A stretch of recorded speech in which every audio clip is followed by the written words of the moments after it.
¿Te has preguntado qué ocurría en América precolombina mientras Europa transitaba la Edad Media?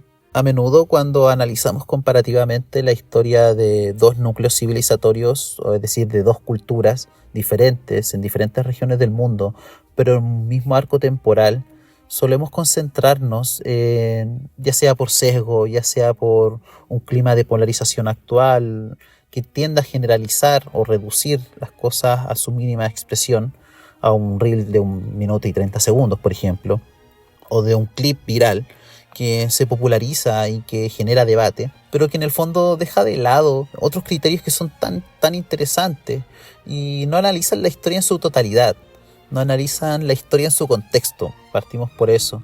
La historia se convierte en una larga narración de hitos militares y prevalecen estas narrativas porque, bueno, estamos en una época de crisis existencial también. Creemos que no es necesario hablar tanto de un tema. Podemos hablar poco del tema, simplificarlo, reducirlo. Cualquier cosa la IA me lo va a poder resolver. Y no es tan importante. ¿Para qué le damos tanto color? Este tema de hecho no surge como una respuesta a esta especie de discusión que surge a partir de un comentario viral de un tipo que yo no lo conozco, pero sé que es viral, se llama Chocas. No surge por eso, de hecho, porque desde que tengo este canal me han hecho esta pregunta: ¿qué pasaba en América, acá en América precolombina, eh, durante la Edad Media? Porque el canal es de Edad Media. Entonces, primero, la historia de América precolombina no era consciente en ese momento, o es lo que nosotros sabemos, de lo que pasaba en Europa medieval. Por lo tanto, la historicidad de los sujetos históricos que vivieron en diferentes periodos, ya sea el clásico, el posclásico, ya sea el horizonte medio, ya sea el horizonte tardío o el intermedio tardío, bueno, tienen su lógica dentro del periodo histórico en el cual ellos vivieron, tuvieron sus experiencias de vida. Eso es lo primero que tenemos que tener claro. Va a haber ciertos paralelismos, vamos a poder establecer simultaneidades, por supuesto. Eso es lo interesante de la historia, pero en su justa medida, entendiendo que son particulares, entendiendo que son ricas y valiosas en su totalidad, porque son únicas, son irrepetibles. Y eso es lo primero que quiero dejar claro. En esta serie de videos, porque esta va a ser la primera parte, nos vamos a centrar sobre todo en la cronología, en establecer una matriz temporal de comparación. Si vamos a comparar la historia de Europa medieval, con la historia de América precolombina, distinguiendo en América precolombina dos núcleos civilizatorios, con dos periodizaciones diferentes también, tenemos que tener claro de que es un ejercicio práctico, un ejercicio que nos permita entender la historia como una sincronía que no existe, que solemos considerar muy medieval, pero que tienen sus raíces en lo que sería la crisis del Imperio Romano, en la ruralización del Imperio Romano, por ejemplo. Y el feudalismo va a entrar en declive recién en el siglo XVIII. Entonces, tengamos claro eso también. O sea, hay largas estructuras, largos procesos que se mantienen y que escapan de esta lógica de la historia cortada en rebanadas. La historia medieval tiene sentido para la historia moderna. Y la historia moderna se entiende como la historia de la gente que vivía en ese momento, la edad moderna o los tiempos actuales. Eso significa moderno. Entonces, la periodización nos ayuda a contextualizar, a ordenarnos en el tiempo, pero también nos limita. Y por lo mismo, este ejercicio, si bien viene a ser como una especie de organización, tengamos claro de que nos va a limitar también. Pero bueno, para efectos prácticos, tengamos claro de que estos 1000 años de historia medieval, un poco más, vamos a tratar de hacerlos calzar. Vamos a tratar de hacerlos calzar en la clave del lenguaje de la historia de América precolombina, que es muy interesante conocer la nomenclatura, porque recién de ahí, conociendo estos conceptos, vamos a poder hablar de otros temas. ¿Ya? Vamos a hablar acerca de organización política, vamos a hablar acerca de la cosmología, de la religiosidad, vamos a hablar de organización social, de sistemas productivos y económicos, vamos a hablar acerca de arquitectura, de calendarios, vamos a hablar acerca de astronomía, de desarrollo científico, tecnológico, entre otras cosas. Vamos a hablar de todas esas cosas. Vamos a hablar acerca de los mayas, vamos a hablar acerca de los aztecas y de los incas. No me interesa tanto los aztecas y los incas, si debo ser súper honesto. he escuchado tanto y todo se reduce tanto a ellos que es como, bueno, estoy cayendo en lo mismo. No, hoy día no. Hoy día vamos a hablar de esta cronología, vamos a hablar de algunos pueblos que tal vez la gente no conoce, pero que vamos a tratar de hacerlo encajar en un mismo marco cronológico. Y eso es lo más interesante. Lo vamos a hacer con el fin no de revalorizar unas sobre otras, sino que, bueno, están acá, conócelos, ya, y hazte tu propia idea. Puede haber simultaneidades, pero puede haber bastantes particularidades también, y eso es lo interesante de la historia. Así que bueno, partimos con esta cronología, estos poco más de 1000 años, que partirían en el año 400 y acabarían en el año 1530. ¿Ya? Para efectos prácticos, solo para efectos prácticos. Partiremos entonces en el siglo V hasta el siglo X, con lo que nosotros conocemos como la Alta Edad Media en la Europa occidental medieval, que está caracterizada por la formación de los reinos germánicos, y también por el florecimiento de lo que va a ser el Imperio Carolingio como el gran modelo a seguir, como el intento de reunificación cultural de la Europa occidental, de la revalorización de la unidad romana, que de hecho le da sentido a la Europa occidental, pero también a la Europa oriental. No olvidemos que el Imperio Bizantino se considera el legítimo heredero de Roma. Entonces, esta época de crisis, de formación de grandes estructuras, de la diversidad regional de Europa también. O sea, hay invasiones germánicas, sí, formación de reinos germánicos, destacando el reino franco, destacando el Sacro Imperio Romano Germánico como herederos de Carlomagno, ¿cierto?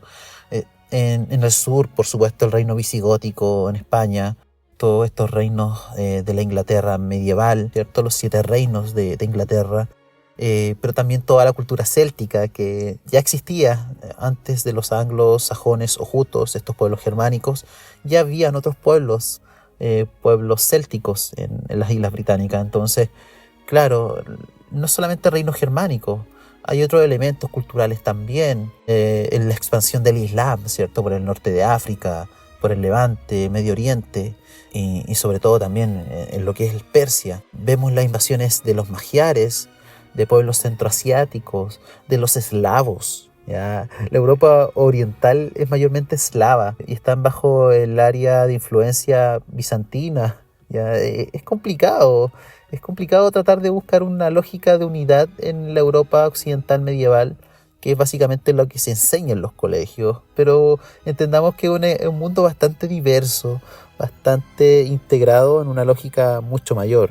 Pero bueno, esta Europa de la Alta Edad Media podemos caracterizarla de ese modo, un periodo de formación de reinos germánicos, es la época de los castillos, de iglesias robustas que parecen fortalezas, ¿cierto?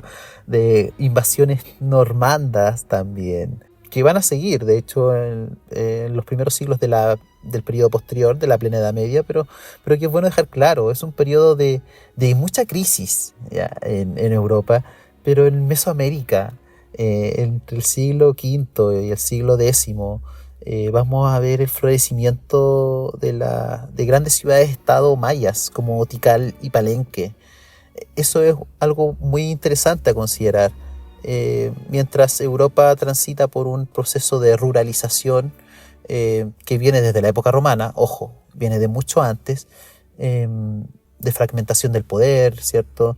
De un intento con Carlomagno de unificación. En Mesoamérica existe, sí, fragmentación, particularmente en el área maya, pero son ciudades-estado.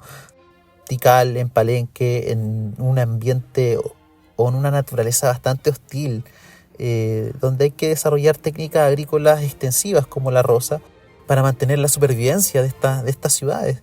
Que no entendamos que son ciudades, pero no en sentido medieval, ¿ya? La ciudad que surge en la Edad Media es particular.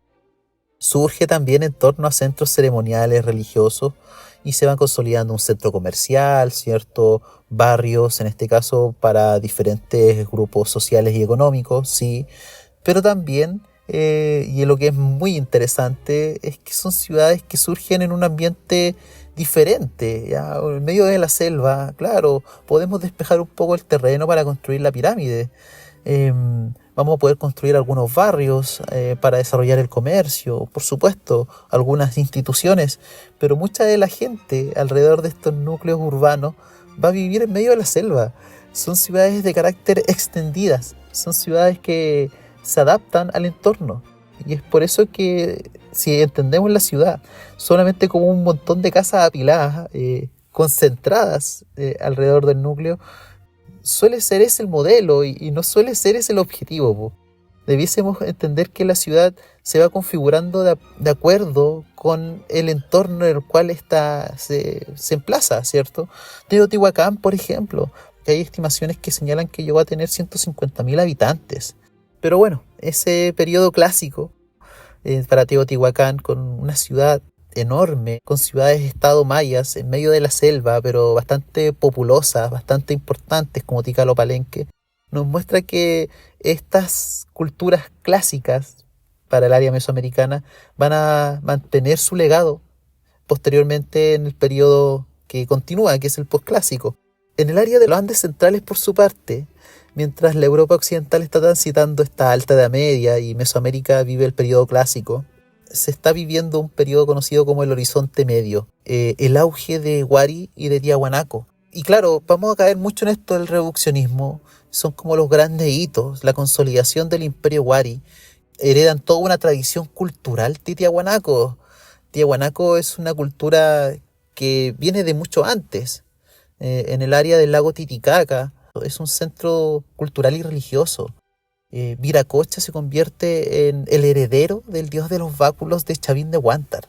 No se va a diferenciar tanto, de hecho, si analizamos la iconografía, nos vamos a dar cuenta de que existen ciertos paralelismos entre el dios de los báculos o la Stella Raimondi, que sería su representación, o Wrinkled Face, como tú lo quieres llamar, ¿vale?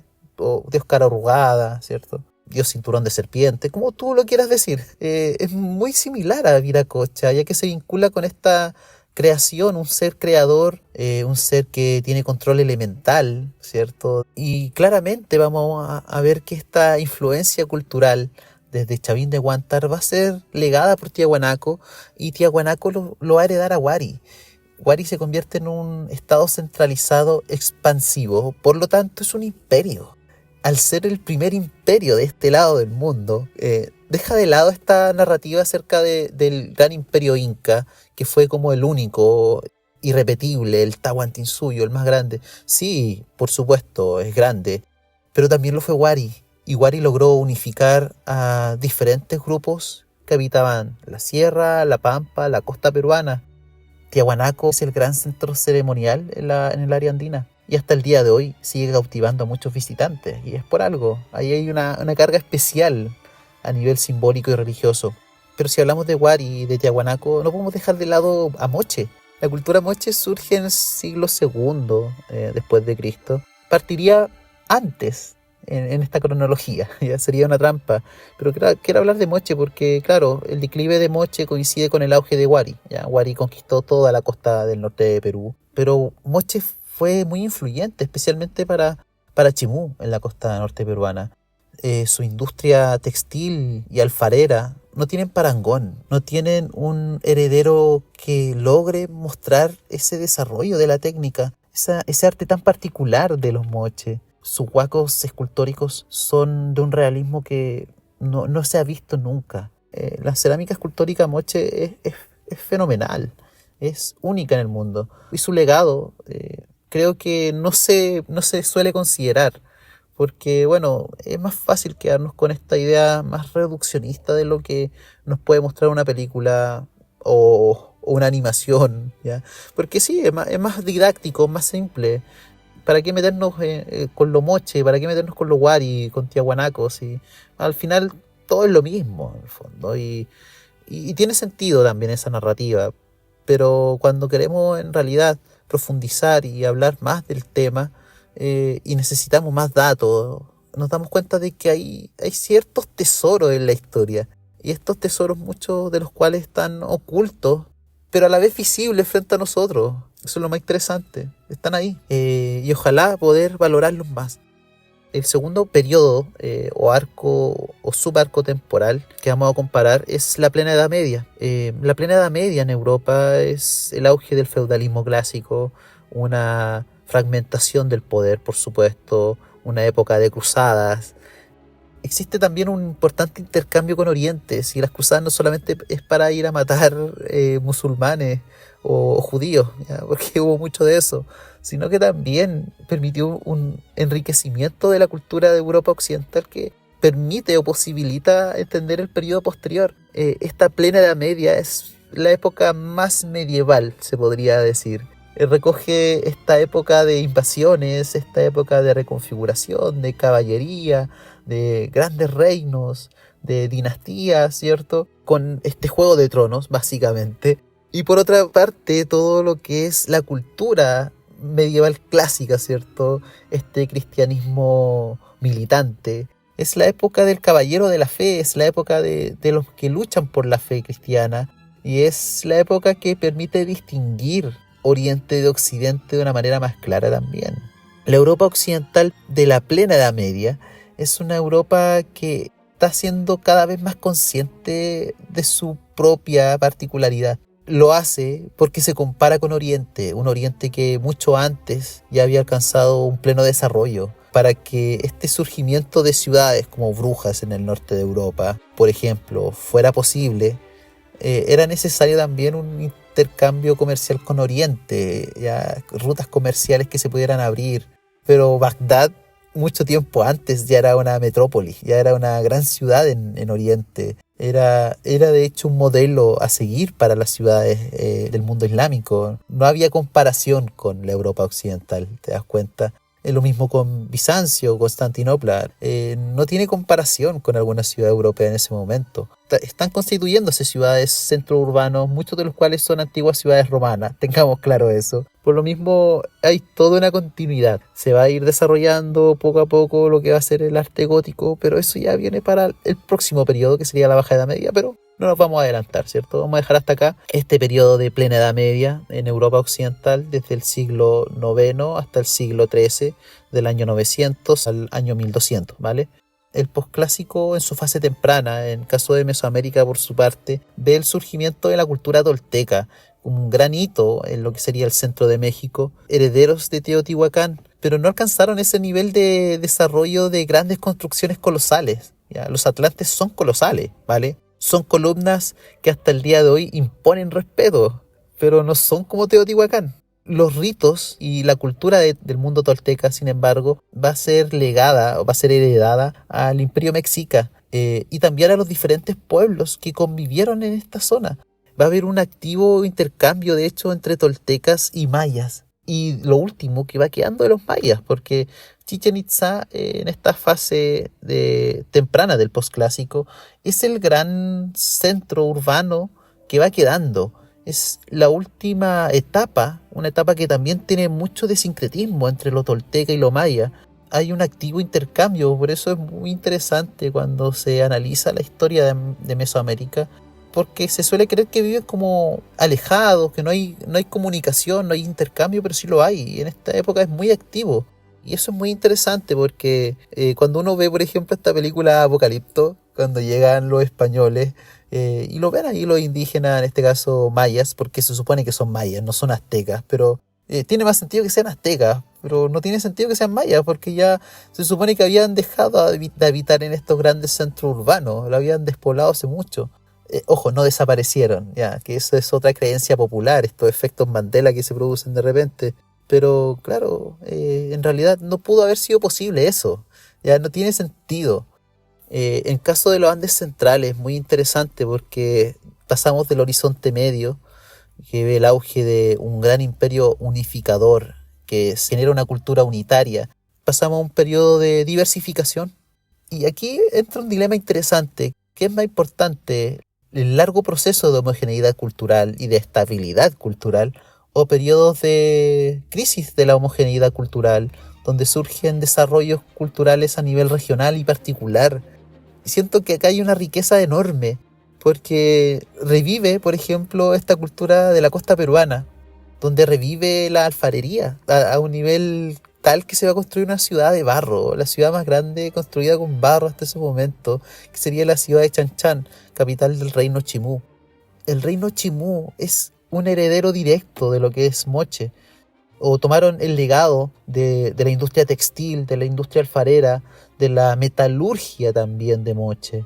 Ya no es solamente martillar el metal, habrá que trenzarlo, habrá que laminarlo, habrá que soldarlo, habrá que realizar algunos procesos químicos también sobre el metal.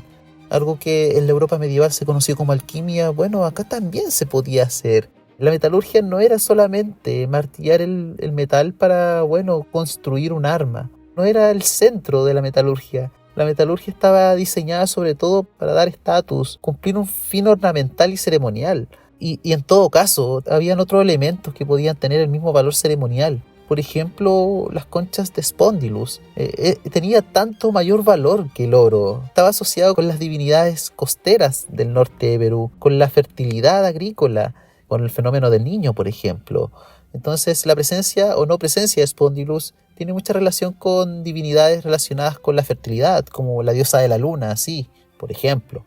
Y se va manteniendo ese culto en diferentes culturas, desde Chavín de Huántar, desde la cultura moche, desde la cultura chimú y por supuesto también en otras culturas del área andina. Por eso que va a ser tan exitoso el proyecto de los incas, porque van a mantener, van a conservar esta larga tradición cultural, esta cosmología que tenía sentido antes y la sigue teniendo con o sin los incas.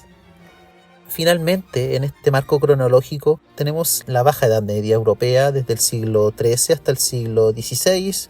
Es la época del Renacimiento, un Renacimiento que surge, también acá desmitifiqué un poco esta idea de que el Renacimiento parte en el 480 y acaba con el 580, ya, porque también existe el 300, ya existe Giotto, ya también existe el Renacimiento del siglo XIII, un crecimiento demográfico que posibilitó el desarrollo de las ciudades medievales. Este renacimiento urbano del siglo XIII posibilitó desarrollos posteriores también. Esta Baja Edad Media, por tanto, es el Renacimiento. Y este Renacimiento es un renacimiento que no surge de la nada. Algunos van a decir, bueno, la peste negra es un hito coyuntural. Pero en ese mismo momento que se produce la peste negra, también tenemos que ser claros, hay un desarrollo importante de rutas comerciales. Que permitieron el crecimiento demográfico y el desarrollo de las ciudades. Si la peste negra fue tan mortal, fue porque había grandes núcleos urbanos, muy poco saneados, tengamos claro eso, sin ninguna planificación urbana, pero que por lo menos nos permite entender de que si proliferó la peste es porque había un contexto de urbanidad, no de ruralidad. Y ese contexto de urbanidad va a posibilitar la consolidación de un Estado moderno centralizador, tomando como modelo de organización la ciudad. Por lo tanto, la lógica del Estado centralizado es una oportunidad para enfrentar un momento de crisis demográfica. Pero el panorama ya estaba todo sentado. Por supuesto, la peste negra es muy brutal, sobre todo en Europa, pero hubo pestes anteriores, como la de Justiniano, que fueron tanto o más mortales, y ocurren también en la Edad Media. Pero bueno, ya creo que se entiende la idea en el fondo. La Baja Edad Media es el Renacimiento, y el Renacimiento suele ser visto como todo lo contrario a la Edad Media. Así que ahí también desmitificamos un poco esa visión tan oscura de la Edad Media, porque la Baja Edad Media es una época de florecimiento cultural, sin duda. En Mesoamérica, mientras se produce esta polémica Baja Edad Media, tenemos el periodo posclásico, pero un posclásico tardío, los ecos del posclásico, lo que alcanzaron a conocer los conquistadores españoles. Ya, eso hay que dejarlo claro, porque, claro, Tenochtitlan, la gran ciudad capital del Imperio Mexica, es la síntesis de toda una larga tradición. Y eso nos permite entender de mejor manera el impacto, por qué era tan importante Tenochtitlan. No quiero hablar mucho de eso, porque la verdad es que todos hablan acerca de Tenochtitlan, de que era una ciudad con más de 200.000 habitantes, con un gran mercado. Ya se sabe eso, y es tanto lo que se sabe al respecto que bueno, sería redundar en lo mismo, hablar de los sacrificios rituales, ¿cierto? Caer en la misma lógica de, bueno, es que sí, lo hacían, es que y se lo merecían, y se merecía que los chichimecas los traicionaran, y vale, sí, puede ser, pero qué sé yo. En el fondo se ha hablado tanto de los mexicas, de los aztecas, en el fondo, que se reduce todo México a lo que es mexica.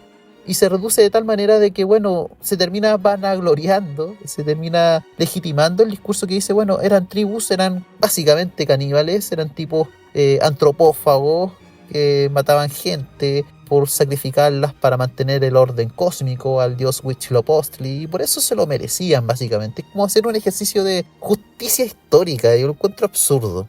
Sí, la conquista también fue deshumanizante en muchos aspectos, no le quitemos el peso simbólico. Y no solamente eso, sino que borrar del mapa cualquier expresión cultural o cualquier sistema de creencias anterior a la conquista, también lo es. Y ese revisionismo también existe y ha hecho su trabajo. Pero no caigamos en ese sesgo que suele caer siempre en la historiografía, ya sea hispanista, ya sea indigenista, en el fondo reducirlo todo a eso, reducirlo todo a la síntesis que fueron los aztecas o los incas en el área andina. Caemos en lo mismo, ¿cierto? Los incas, a diferencia de los aztecas, no andaban matando tanta gente, no estaban haciendo sus grandes sacrificios rituales en honor al sol. Había sacrificios rituales, por supuesto. Yo creo que en toda la historia de la humanidad han habido sacrificios rituales. Hasta hace poco, de hecho, bueno, se hablaba de sacrificios en altas esferas de la sociedad. No me quiero meter en ese tema, no es el tema que compete a este canal, pero bueno, existe, pues, ¿para qué vamos a mentir? ¿Para qué vamos a dejarlo de lado? Si es cierto, eso no legitima nada. Ojo, no quiero legitimar nada con eso, pero también tengamos claro que estos sistemas son diferentes y existen en otro periodo de tiempo, con otras lógicas, que tal vez le dieron estabilidad a una cultura en un momento determinado. Tal vez le tenía sentido en ese momento. Para ti no, pero para ellos sí. Y se respeta, ¿vale? Se respeta. Hubo cosas malas, por supuesto. Si la historia tiene cosas buenas, tiene cosas malas. Pero eso no legitima nada, ¿ya? No legitima la conquista de los justicieros, porque, vale, si vamos a pensar la historia de esa manera, bueno, además que fueron unos superhéroes al pasado y combatieron contra Gog y Magog, no sé, estaban afuera de un muro, ¿ya? Si queremos ver la historia de esa manera, bacán, veámosla, ficcionemos, pero te trato de presentar la información sin tanto sesgo, ¿ya? Puede haber sesgo, por supuesto, no quiero desprenderme de eso, pero al menos te quiero contar la historia con una matriz temporal, con una simultaneidad que nos permite no seguir reduciendo ni reproduciendo esta idea de que, bueno, eran solo tribus acá en América y los únicos imperios fueron los aztecas y los incas, y para de contar, es más que eso. Y en todo caso, si fueran solo tribus, ¿qué tiene de malo eso? Si tú vas a una tribu, probablemente cuando tú estás cerca de esa tribu te van a tratar súper bien. Si tú vas a una comunidad mapuche, las Quenche, en el sur de Chile, te van a recibir con un curanto, tal vez si llegáis con buena intención, obviamente, o si venís en la buena, te van a recibir bien en cualquier lado. Y vas a poder estar tranquilo, comiendo papitas fritas en nacimiento, en un cautiverio feliz. No sé si se sabe sobre ese tipo de cosas, sobre esas cosas ricas de la historia también. O sea, de aquí viene la papa, de aquí viene la papa frita. Está bien, son tradiciones que aquí tuvieron su sentido, que dieron un sentido a toda una comunidad y que siguen existiendo esas tradiciones, tal vez, claro, ya no en torno a los mismos mitos de origen, en torno a esta misma religiosidad, porque se fue generando este mestizaje, este sincretismo cultural, pero no porque yo considere que eran solo tribus, joder, esas tribus son malas, o sea, caemos en ese absurdo de reducirlo todo bueno, el ser tribu, el ser bárbaro, o el ser civilizado. ¿Qué te hace ser civilizado si estás bombardeando una ciudad incesantemente todo el día y legitimas eso? Y lo dices porque, bueno, ellos son los malos. ¿Quién te dice que son malos, vale? Es como caer en ese eterno sesgo, en esa banalización del mal, si es que se puede hablar de banalización del mal, utilizando este concepto de Hannah Arendt, en torno a la historia de procesos que existen desde antes que existe Hannah Arendt. Bueno, es como eso, ya no tiene sentido, ya, pero lo estamos haciendo. Estamos tratando de darle vuelta a un tema que no tiene tanta vuelta, pero que igual es interesante. Y como primera parte de esta larga serie que vamos a dedicarle específicamente a lo que es la historia precolombina durante la Edad Media, ya, esta problematización que nos creamos nosotros mismos, pero que nos ayuda a comprender la historia desde una perspectiva multidimensional, tener diferentes criterios de comparación. Partimos con un marco cronológico que nos ayuda a ordenarnos un poco.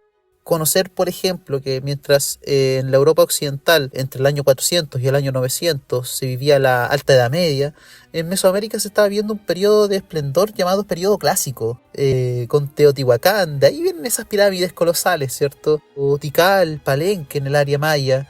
Y en el caso de los Andes centrales, se vive el Horizonte Medio, un periodo de unificación cultural del primer gran imperio de este lado del mundo, que sería el Imperio Wari, esta unificación cultural con Tiahuanaco, ¿cierto? Si queremos hacer un paralelismo, podría ser, claro, un paralelismo entre el Imperio Carolingio, ¿cierto? Esta coronación y esta sacralización del poder, con lo que ocurre claramente con Wari y Tiahuanaco, la unión del poder militar y el poder religioso. Carlomagno básicamente representa eso, haciendo como una simultaneidad, ¿ya? Un ejercicio de simultaneidad, claro, podría ser, ¿por qué no? Mientras en Europa se vivía la plena Edad Media y Mesoamérica vivía el posclásico temprano con los toltecas y con Chichen Itza, en los Andes centrales el reino Chimú se convirtió en el gran reino del norte de la costa peruana, en heredero de Moche, heredero de una larga tradición alfarera y metalúrgica, donde se construyó la ciudad de barro más grande de este lado del mundo. No sé si existe en el mundo una ciudad como Chan Chan, me gustaría conocerlo de verdad, ojalá algún día poder conocer. Y de hecho Chimú fue contemporáneo a los incas, pero se conoce poco de eso, ¿ya? Y finalmente, la Europa occidental de la Baja Edad Media, del año 1200 al año 1530, nosotros la comparamos con la Mesoamérica del posclásico tardío, del posclásico que conocieron los conquistadores europeos, de esta gran ciudad de Tenochtitlan, del Imperio Mexica, obviamente. Y en el caso de los Andes centrales, bueno, este horizonte tardío, el último horizonte cultural de este lado del mundo, de los Andes centrales, que, bueno, vio florecer al más grande imperio, el imperio Inca, el Tahuantinsuyo. Es el segundo gran imperio de este lado del mundo, es el segundo. Pero bueno, es bueno conocer esto, es bueno saberlo, porque vamos a profundizar en próximos videos. Tal vez se me critique un poco ahora porque hablé poco de los incas, hablé poco de los aztecas, incluso de los mayas. Pero bueno, quise centrarme también en algunas culturas que no conocemos tanto, porque solemos generalizar, ¿cierto? Todos son tribus, joder, y el resto no importan, ¿vale? Pero sí importan porque nos permiten conocer de manera más global, de una manera mucho más integral todo. Ya, las cosas no surgen de la nada, tienen una explicación, y todo lo que nosotros vimos hoy día también tiene toda una parte formativa antes. Ya no me quise meter con los Olmecas, con Chavín de Huántar. Sabemos que en el fondo eso le da forma también, por eso es formativo, le da forma a la Mesoamérica del periodo clásico y posclásico, y a los últimos horizontes de los Andes centrales, el horizonte medio y el horizonte tardío. Así que bueno, espero que les haya gustado este video. Escríbanos aquí en los comentarios, por supuesto, sugerencias, datos que no mencioné. Vamos a seguir hablando sobre esto, sobre las estructuras de poder, sobre la organización social, los sistemas productivos de tributación, la mita, sobre todo la minga, los sistemas de creencia, la cosmología, el desarrollo de las matemáticas, de la ciencia, la arquitectura, entre otros ámbitos o criterios de comparación, porque no todo se reduce a la historia de las largas crónicas militares, a las largas gestas épicas, que vale la pena recordar, pero también vale la pena recordar estos grandes procesos que permiten entender la historia de una manera multidimensional y mucho más coherente a los tiempos que vivimos, a tiempos de desinformación, de polarización y de generalización de discursos sesgados también, digamos las cosas como son. Así que bueno, suscríbete si no lo has hecho, nos estamos viendo en un próximo video, dale apoyo y nos vemos. Adiós.